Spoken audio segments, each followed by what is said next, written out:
কুয়াশায় ঢাকা পথ, গাছের পাতায় হালকা বরফের পরত, বাতাসে তীক্ষ্ণ ঠান্ডা। কিন্তু ক্যালেন্ডার বলছে এখন তো গ্রীষ্মকাল। এমনই অদ্ভুত শীত নেমে এসেছিল পৃথিবীতে 1816 সালে। সাধারণ মানুষ হঠাৎ করে দেখল সূর্য প্রায় ম্রিয়মাণ। চাষের জমিতে ফসল নয়, বরং জমে আছে বরফ আর হতাশা। ক্ষুধা, অভাব আর আতঙ্ক সব একসাথে বেড়ে গেল। সেই বছর ইউরোপ আর উত্তর আমেরিকায় এমন শীতল আবহাওয়া নেমে এলো যে অনেকে তাকে ডেকে বসলো ইয়ার উইদাউট এ সামার, অর্থাৎ গ্রীষ্ম ছাড়া একটি বছর। প্রশ্ন হলো, কেন এমন হলো? দেখা গেল কেলেঙ্কারির সূত্রপাত পৃথিবীর আরেক প্রান্তে, ইন্দোনেশিয়ার তাম্বোরা পর্বত থেকে। ওই পর্বতের অগ্ন্যুৎপাতের ফলে বায়ুমণ্ডলে যে পরিমাণ ছাই আর গ্যাস ছড়িয়ে পড়ে তা সূর্যের আলোকেই আড়াল করে ফেলল যেন।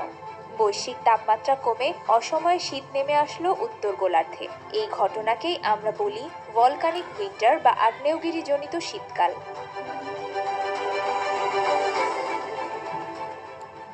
কিন্তু কিভাবে আগ্নেয়গিরির অগ্ন্যুৎপাত শীত তৈরি করে? কোনো অগ্ন্যুৎপাত অত্যন্ত শক্তিশালী হলে তা থেকে প্রচুর সালফার ডাই অক্সাইড গ্যাস নির্গত হয়। সেই গ্যাস বায়ুমণ্ডলের উপরের স্তর স্ট্র্যাটোস্ফিয়ারে উঠে যায়।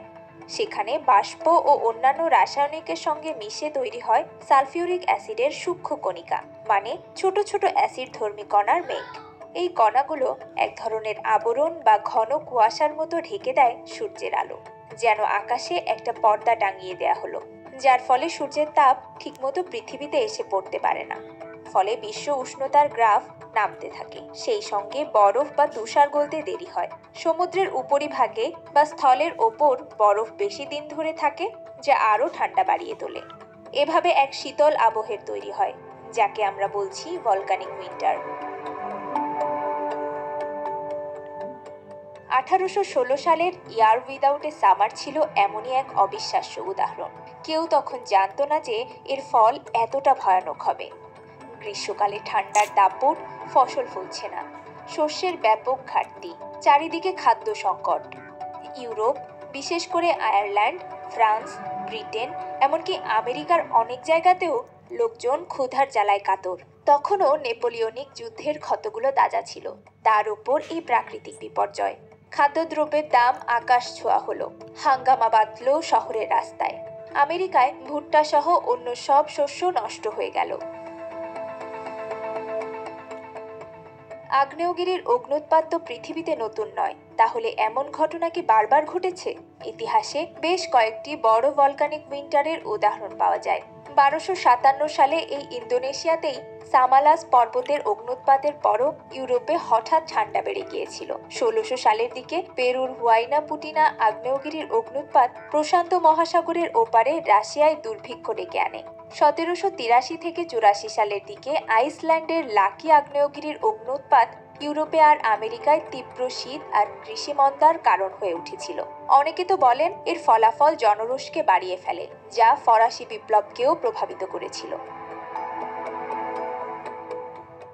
আরও যদি পেছনে যাই, গ্লেসিয়াল যুগেও বড় আকারের আগ্নেয়গিরির অগ্ন্যুৎপাতের প্রভাব ছিল বলে ধারণা করা হয়।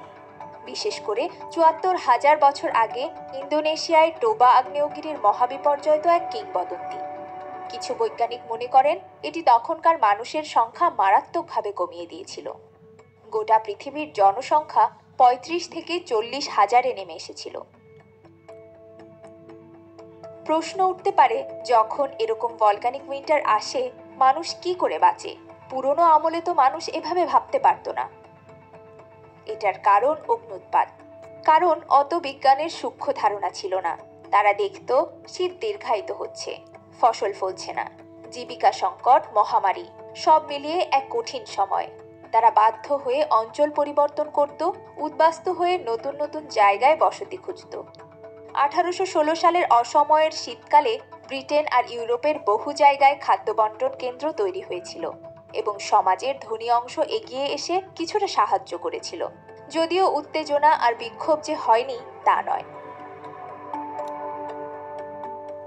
আমরা যতই প্রযুক্তিতে এগোই না কেন, প্রকৃতির কাছে বরাবরই অনেকটা অসহায়। কোনোদিন হয়তো বড় কোনো আগ্নেয়গিরির অগ্ন্যুৎপাত আবার আমাদের কাঁপিয়ে দেবে, আকাশে ছড়িয়ে দেবে ধোঁয়ার আস্তরণ। সূর্যকে আড়াল করে দেবে, শীত এনে দেবে গ্রীষ্মের মাসগুলোতেও। তাই আগেভাগে প্রস্তুতি এবং বিজ্ঞান ভিত্তিক গবেষণা চালিয়ে যাওয়াই একমাত্র উপায়। পৃথিবীর ইতিহাস বলে দেয়, ভলকানিক উইন্টার এলে স্রেফ শীতই নয়, খাদ্য সংকট, অর্থনৈতিক মন্দা, এমনকি অভিবাসনের ঢেউও দেখা দেয়। প্রাকৃতিক শক্তির ওপর মানুষের নিয়ন্ত্রণ সামান্য, কিন্তু বুঝে শিখে আর আগাম প্রস্তুতি নিয়ে হয়তো সামনের দিনগুলোয় এমন শীতল দংশনকে কিছুটা হলেও সহনীয় করে তোলা সম্ভব। নুসরাত আহমেদ উর্নিশা, যমুনা নিউজ।